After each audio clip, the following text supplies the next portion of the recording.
ထောင်ထဲကိုရောက်သွားပြီးအချိန်ချင်းလေးအမျက်ထုတ်ခံခဲ့ရတဲ့ကောင်မလေးဇလန်လေးရဲ့အစမှာတော့တိတ်ဆိတ်နေတဲ့ရက်ွက်လေးတစ်ခုမှာအန်နာလို့ခေါ်တဲ့ကောင်မလေးတစ်ယောက်ကသူ့ရဲ့အိမ်ခန်းထဲမှာချယ်ရီလိုတီးခတ်နေခဲ့ပါတယ်။အဲဒီအချိန်မှာပဲအရက်ပလင်းကိုကိုင်းရင်သူမရဲ့ဖထွေးဖြစ်သူကအခန်းထဲကိုဝင်လာပြီးသူမကိုနှောက်ယှက်နေခဲ့ပါတယ်။သူကအန်နာစီအချယ်လိုကိုလူယူလိုက်ပြီးသူ့ကိုအာရမပြုခြင်းမှုစ조사ပါတယ်။ဒါပေမဲ့ဒီတစ်ခါမှာတော့အန်နာကသူ့ကိုခြေထောက်နှစ်ဖက်နဲ့တွန်းထုတ်လိုက်ပါတယ်။သူကနောက်ပြန်လဲကျသွားပြီးလေဘင်းနဲ့ပန်းအုပ်ကိုတိုက်ပြီးကသွေးတွေအများကြီးထွက်လာကအန်နာထက်ပြန်လက်ကြည့်နေတော့ပါလေ။သူကကျမ်းမြေပေါ်လေးကတေးဆုံသွားခဲ့ပါတယ်။ခဏကြာမှတော့အန်နာကိုရဲတွေကဖမ်းဆီးလိုက်ကြပါတော့တယ်။ဂျက်စကာမှာတော့အန်နာရဲ့ကိုကြီးရာဇဝင်တွေကိုမှတ်တမ်းတင်ပြီးတရားရုံးမှာစစ်ဆေးမေးမြန်းခံခဲ့ရပါတယ်။သူမကအပြစ်မရှိကြောင်းချောက်လဲခဲ့ပေမဲ့တရားသူကြီးကအန်နာကိုလူငယ်ပြည်ပြင်ထိန်းသိမ်းရေးစခန်းမှာ၄နှစ်ကနေ9နှစ်အထိနေဖို့ပြစ်ဒဏ်ချမှတ်လိုက်ပါတယ်။အဲ့လိုနဲ့ပဲအန်နာကသူမကတခြားလူငယ်အကျဉ်းသားတွေနဲ့အတူဘတ်စကားစီးပြီးထိန်းသိမ်းရေးစခန်းကိုသွားခဲ့ရပါတယ်။ထိန်းသိမ်းရေးစခန်းကိုရောက်တဲ့အချိန်မှာတော့အထက်ကကျင်းသားတွေရဲ့ယူသစ်တွေကိုကြိုးစွန်းလို့ဆက်နေရတွေကြားနေခဲ့ရပါတယ်။နောက်တော့အကျဉ်းသားတွေစုဝေးနေတဲ့အခန်းထဲကိုထိန်းသိမ်းရေးစခန်းမှုကဖရန့်ရောက်လာပြီ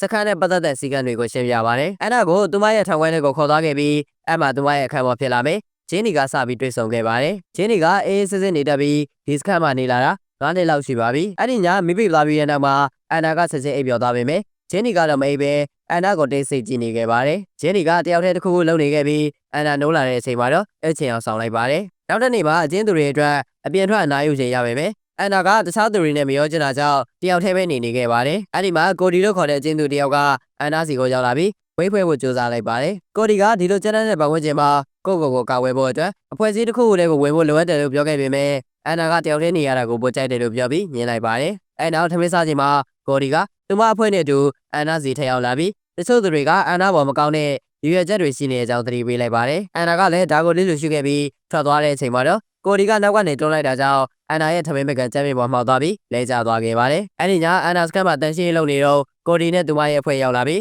အန်နာကိုအမောက်ကန်းတစ်ခုနဲ့ခေါ်သွားခဲ့ကြပါတယ်။သူတို့ကအန်နာကိုသူတို့ကိုမလေးမစားလုပ်တယ်လို့ပြောပြီးဝါရိုက်နှိပ်ခဲ့ကြပါတယ်။ကိုဒီကဦးဆောင်ပြီးအန်နာကိုရိုက်နှက်ခဲ့ကဒီအကြောင်းကိုပြန်ပြီးတိုင်ရင်အသက်ဆန်းသာမပေးဘူးလို့ချင်းချောက်လိုက်ပါတယ်။မထောက်သားခင်မှာကိုဒီကအန်နာကိုနဲ့ပြီးပိုဆက်ရအောင်လုပ်ခဲ့ပါတယ်။အန်နာကဒဏ်ရာတွေရသွားတာကြောင့်ဆေးပေးကိုင်းကိုသွားခဲ့ပေမဲ့ထောက်ဆောက်တွေကဘယ်သူလို့တာလဲလို့မေးတဲ့အချိန်မှာပြန်ပြီးလက်စားချေကြမှာကြောက်ပြီးထုံမပြောခဲ့ပါဘူး။သူနာပြုဆရာမကစကန်မိုဖရန့်ကိုတားပြကြည့်ဖို့အကြံပေးရကြောင်းအန်နာและဖရန့်ရဲ့ရုံးခန်းကိုသွားပြီးကိုကြီးတောင်းကြည့်လိုက်ပါတယ်။ဒါပေမဲ့ဖရန့်ကသူမရဲ့အခြေအနေကိုခွင့်ကောင်းယူပြီးအာနာတုံးကသူမကိုအမျက်ထုတ်ဖို့ကြိုးစားခဲ့ပါတယ်။အန်နာလည်းညှင်းဆက်ပြီးစိတ်ပြက်လက်ပြက်နေပဲဘိုးယိုကသူမရဲ့အခန်းကိုပြန်လာခဲ့ပါတယ်။ဂျင်းနီကအန်နာကိုကြည့်ပြီးဖရန့်ကထိပါခဲ့သလားလို့မေးလိုက်တော့အန်နာကဒေါသကြီးနဲ့ဒီကြောင်ထဲကလူတွေအကုန်လုံးကတဏှာယူတွေကြီးပဲလို့အော်ဟစ်လိုက်ပါတယ်။ဂျင်းနီကသူမကိုနှစ်သိမ့်ပေးပြီးဒီစကန်ရဲ့အခြေအနေကိုရှင်းပြလိုက်ပါတယ်။ဂျင်းနီကအန်နာရဲ့အလှကိုချီးကျူးလိုက်ပြီးဂျင်းနီကအန်နာကိုနမ်းလိုက်ပြီးအန်နာကအစမှာမသိမချာဖြစ်နေခဲ့ပေမဲ့နောက်ဆုံးသူတို့နှစ်ယောက်ကနမ်းလိုက်ကြပါတယ်။နောက်တစ်နေ့မှာတော့လူမဲချင်းသူတယောက်ကအန်နာကို6လက်နဲ့အနေနဲ့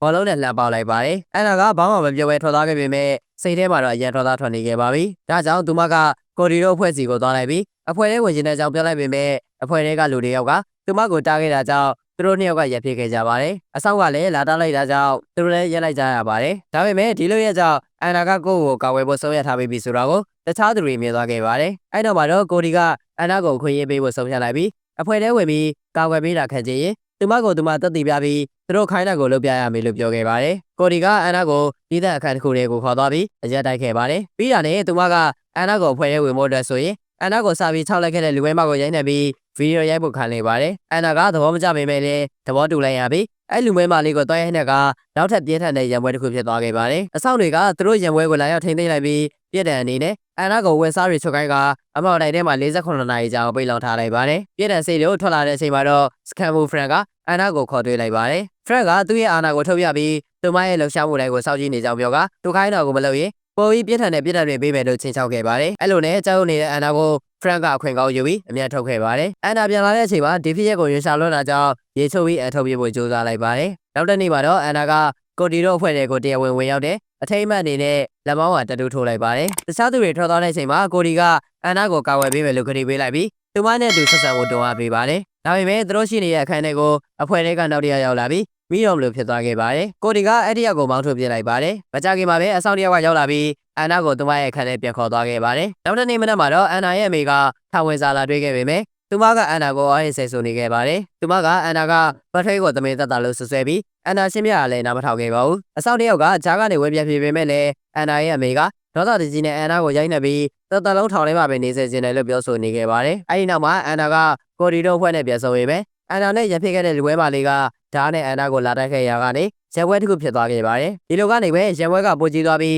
းစကားတစ်ခုလုံးကတခြားအကျဉ်းသူတွေလည်းပါဝင်ကုန်ကြပါတယ်။မကြခင်မှာပဲအဆောင်တွေကရဲပွဲကိုလာတာပြီးအန်နာကိုဖရန့်စီထပ်ပို့လိုက်ပါတယ်။ဖရန့်ကအန်နာကိုလုံခြုံရေးကင်မရာတွေကနေစောင့်ကြည့်နေခဲ့ပြီးအန်နာကိုရဲပွဲစတင်ခဲ့တယ်လို့ဆွဆွဲလိုက်ပါတယ်။ပြီးတာနဲ့သူကအန်နာကိုချိတ်ချောက်ကဝီးရစေဝါတွေအတင်းကျပ်သုံးလိုက်ပြီးသူမစိတ်လွတ်နေတဲ့အချိန်မှာထပ်ပြီးခွင်ကောင်းယူခဲ့ပါတယ်။အခန်းထဲကိုပြောင်းလာတဲ့အချိန်မှာအန်နာကစိတ်ချင်းကြောင့်အပြုတ်မှုတွေပြောင်းလဲသွားခဲ့ပြီးဂျင်းဒီကိုဒေါသကြီးနဲ့ရိုက်နှက်ခဲ့ပါတယ်။ဒါကြောင့်ပဲအဆောင်တွေကထက်ရောက်လာခဲ့ပြီးအန်နာကဖရန့်စီကိုထက်ရောက်သွားခဲ့ပါတယ်။ဖရန့်ကအန်နာကိုထပ်ပြီးစိတ်ချောက်အကြက်ကန်လိုက်တဲ့အပြင်ထပ်ပြီးခွင်ကောင်းယူခဲ့ပါတယ်။အန်နာကသူမကိုအိမ်ကိုပဲပြန်ပို့ပေးဖို့တောင်းဆိုလိုက်ပေမဲ့ဖရန့်ကသူပြရဲ့အတိုင်းလိုက်မလို့ရေသူမကိုတခြားပိုဆိုးတဲ့နေရာစီပို့မယ်လို့ချိန်ချောက်လိုက်ပါတယ်။နောက်ဆုံးမှာတော့အန်နာလည်းသူမရဲ့ကံကြမ္မာကိုလက်ခံလိုက်ရပြီးအခန်းကိုပြန်လာခဲ့ရပါတယ်။ဆဲတွေကိုအတင်းကျပ်သုံးခဲ့ရပြီးဆွဲလဲလာတာကြောင့်အန်နာကကိုဒီစီမှာစေးတောက်ဝင်မဲ့ကိုဒီကမပေးဘဲမောင်းထုတ်လိုက်ပါတယ်။အန်နာကဂျင်းနီနဲ့ပြန်စီပြေဖို့ကြိုးစားကြည့်လိုက်ပေမဲ့ဂျင်းနီကတော့သူမကိုရှောင်နေခဲ့ပါတယ်။အချင်းတွေကရုံမထွက်နိုင်တော့တဲ့အန်နာကဆေးဆွဲနေတယ်။တခြားအချင်းသူနှစ်ယောက်ကိုပတ်ဆက်ပေးပြီးသူတို့စီကဆေးဝဲလိုက်ပါတယ်။သူတို့ကအစာပိုင်းမှာသဘောမတူပေမဲ့နောက်ဆုံးကျသဘောတူလိုက်ပြီးအန်နာလည်းသူမရဲ့နာကျင်မှုတွေကလွန်မြောက်ဖို့ဆေးစာသုံးလိုက်ပါတော့တယ်။ကိုဒီက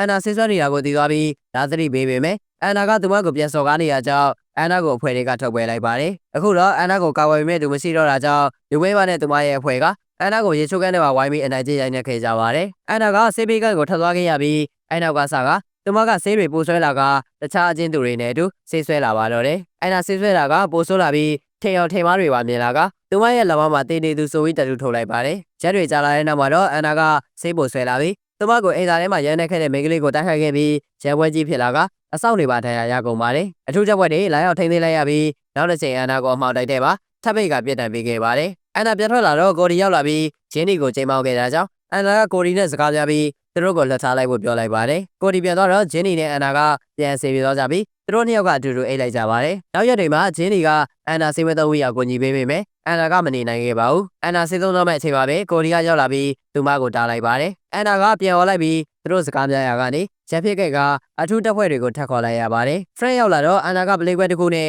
သူမကိုသူမထိခိုက်အောင်လုပ်ဝဲဆိုပြီးချိန်ချောက်လိုက်ပါတယ်။အဆောင်ကသူမစီကပလေးခွဲကိုယူဖို့ကြိုးစားတော့ပလေးခွဲက Friend ရဲ့မျက်နှာကိုထိသွားပါတယ်။နောက်ဆုံးမှာအန်နာကထိမ့်သိမ်းခံလိုက်ရပြီးကိုတော်လို့ထပ်တိုက်ပိတ်ခံလိုက်ရပါတယ်။အဲ့ဒီမှာအန်နာကစိတ်ပြအားငယ်ပြီးသမင်းစားတဲ့လေဘဲကိုရိုက်ခွဲကကိုတက်တည်ဖို့ကြိုးစားလိုက်ပါတယ်။အဆောင်တစ်ယောက်ကတွေ့သွားပြီးသူမကိုစိတ်ယုံပို့ပေးလိုက်ပါတယ်။အန်နာတို့လာတဲ့အချိန်မှာအန်နာကစိတ်ကျမ်းမာရေးဆရာဝန်ဒေါက်တာဟန်နဲ့တွေ့ရှိခဲ့ပြီးသူမကိုခရီးပေါ်မှာချီနှောင်ထားခဲ့ပါတယ်။ဒေါက်တာဟန်ကသူမကိုအန်နာကိုကူညီပေးမလို့ဆိုပြီးပြောတော့အန်နာကတက်တည်ကျင်တာမဟုတ်ပဲတိုက်ပိတ်နေရတဲ့အထီးကျန်မှုကလက်မြောက်ချင်ုံသာဖြစ်တယ်လို့ပြောလိုက်ပါတယ်။အဲနောက်အန်နာကိုရိုးရိုးစိတ်ယုံကိုပို့လိုက်ပြီးအန်နာကသူမအမေနဲ့တွေ့ခွင့်ရဖို့တောင်းဆိုခဲ့ပါတယ်။ဒီစီဇန်တွေ့တဲ့အချိန်မှာတော့အန်နာရဲ့အမေကအချိန်ကလှုပ်ခဲ့တာတွေအတွက်သူမကိုတောင်းပန်ခဲ့ပါတယ်။အိမ်ဆော့ဆော့သွားပြီးနောက်မှာသူမရဲ့အမေကအမားကိုမြင်သွားခဲ့ပြီးအန်နာကိုလည်းအရင်လိုပြဖြစ်နိုင်မှုကူညီပေးမယ်လို့ကတိပေးလိုက်ပါတယ်။အန်နာမျော်လင့်ချက်တွေရလာတော့မှပဲဖရန့်ကသူမကိုသူရုံးခန်းစီခေါ်လိုက်ပြီးအန်နာကိုကောင်းကောင်းမွန်မွန်နေဖို့ပဲပြောကပြန်လွှတ်လိုက်ပါတယ်။အခန်းထဲကိုပြန်ရောက်တဲ့အချိန်မှာအန်နာကသူမကိုသူမပြန်ပြစ်ပေးဖို့လိုတာကိုသိပြီးသူမရဲ့လက်မောင်းကတတူးကိုလည်းဖျက်ပစ်လိုက်ပါတယ်။ဂျင်းနီက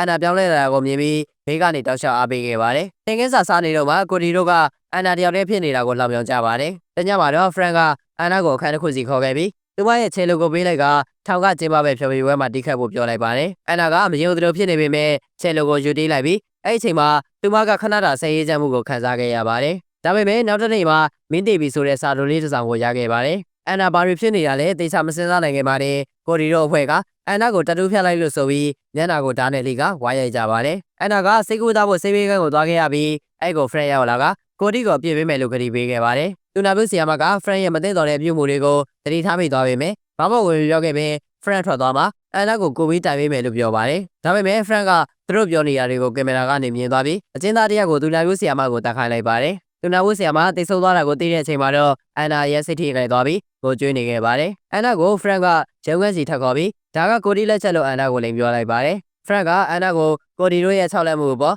စာနာလေအကြောင်းပြောကထောင်လေးဖြော်ဝေးပွဲအတွက်လည်းသတိပေးလိုက်ပါတယ်။ဖြော်ဝေးပွဲမှာအန်နာကချဲလူကိုအကောင်းဆုံးတိခတ်နိုင်ခဲ့ပြီးပရိသတ်တွေကသူမကိုအားပေးခဲ့ကြပါတယ်။ပွဲပြီးရနောက်မှာတော့ friend ကအန်နာနဲ့2ယောက်တည်းတွေ့ပြီးဖြော်ရည်ပွဲအတွက်ချီးကျူးလိုက်ပါတယ်။ပြီးတော့နောက်လာမှာသူမအတွက်လူငင်းချမ်းသာခွင့်စစ်ဆေးမှုကိုလုပ်ပေးမယ်လို့ကတိပေးလိုက်ပါတယ်။အန်နာကအန်ဟောနေတော့ friend ကသူ့ကတိကိုအသုံးချကအန်နာကိုပြောတဲ့အတိုင်းလုပ်ခိုင်းပြီးစင်ပေါ်ပါတယ်သူမကိုခွင့်ကောင်းယူခဲ့ပါတယ်။အန်နာကဂျင်းနီကိုလူငင်းချမ်းသာခွင့်အကြောင်းပြောပြတဲ့အချိန်မှာဂျင်းနီက Frank ကလူတွေကိုမျှော်လင့်ချက်အမှားတွေပေးတတ်တာကြောင့်မယုံဖို့တတိပေးလိုက်ပါတယ်။ Frank ကိုပြောထားတဲ့အတိုင်းဖြစ်စေဖို့နဲ့ Frank ကိုပြန်လည်စားချင်နိုင်ဖို့အတွက်အန်နာကကိုရီစီမှာအကူအညီတောင်းခဲ့တယ်။ကိုရီကသဘောတူလိုက်ပြီး Frank ရဲ့အပြုအမူတွေကိုခိုးရိုက်ဖို့သူမစီကကင်မရာတစ်လုံးပေးလိုက်ပါတယ်။လူငင်းချမ်းသာခွင့်စစ်စိမ့်မဲ့နေကိုရောက်တဲ့အချိန်မှာတော့အန်နာက Frank ကိုသူတို့ရဲ့သဘောတူညီချက်အကြောင်းသတိပေးလိုက်ပါတယ်။ Frank ကနောက်ဆုံးအကြိမ်အဖြစ်သူမကိုအမျက်ထုတ်ခဲ့ပေမဲ့အန်နာကအကုန်လုံးလှုပ်ဝဲပြီးမှတ်တမ်းတင်ထားတယ်ဆိုတာကိုသူမသိလိုက်ပါဘူး။အဲ့နောက်မှာအန်နာကရုံးခန်းတစ်ခုကိုသွားခဲ့ရပြီးစစ်စေးရာရှိတွေနဲ့တွေ့ခဲ့ရပါတယ်။စစ်စေးရာရှိကသူမကိုလူငင်းဆက်လာခွင့်ပေးသည်မပေးသည်မေးခွန်းတွေထုတ်ခဲ့ကြပါတယ်။အန်နာကသူမကဆေးပြတ်သွားပြီဖြစ်ပြီးလူငင်းဆက်လာခွင့်ရဖို့အသင့်ဖြစ်ပြီလို့ပြန်ဖြေခဲ့ပါတယ်။ဒါပေမဲ့ Frank ကအန်နာကိုလှုပ်ပေးဖို့ညှင်းဆိုခဲ့ပြီးအဲ့ဒီအချိန်မှာပဲဒီလိုပဲဖြစ်လာမှာကိုကြိုသိနေတဲ့အန်နာကFrank ရဲ့မတဘာလုပ်ရက်တွေရဲ့ဗီဒီယိုသက်တွေကိုပြလိုက်ပါတယ်။ဒါကိုမြင်တော့စစ်စေးရာရှိတွေလည်းအံ့ဩသွားပြီးအမျက်လှုပ်ရှားကFrank လည်းချက်ချင်းအဖမ်းခံလိုက်ရပါတယ်။အဲ့လိုနဲ့အန်နာကိုလွန်ချင်းစခွေပေးလိုက်ပြီးအရာရှိတွေကအန်နာကိုတောင်းမယ်ကလွတ်ပေးဖို့အာမခံလိုက်ပါတယ်။ထမလာခင်အန်နာကဂျင်းနီကိုနှုတ်ဆက်ပြီးအထွတ်လမ်းမှာကိုရီကိုလည်းကျေးဇူးတင်စကားပြောကထောင်ကနေထွက်လာခဲ့ပါတယ်။အပြင်မှာတော့အန်နာကသူမရဲ့အမေနဲ့ပြန်တွေ့ခဲ့ရပြီးသူမရဲ့အမေကသူမကိုပြန်ရွှေ့ကြည်နူးစွာကြိုဆိုခဲ့ပါတယ်။အဆုံးမှာတော့အန်နာကပရိသတ်တွေများစွာရဲ့ရှေ့မှာချဲလိုကိုဂုဏ်ယူစွာတီးခတ်နေပြီးလူတိုင်းကလည်းသူမကိုအားပေးနေခဲ့ကြပါတယ်။လူအုပ်ထဲမှာတော့သူမရဲ့အမေကအန်နာရဲ့တမာတဲ့စိတ်ဓာတ်ကိုဝမ်းသာပီတိမျက်ရည်တွေနဲ့ကြည်နေပါတော့တယ်။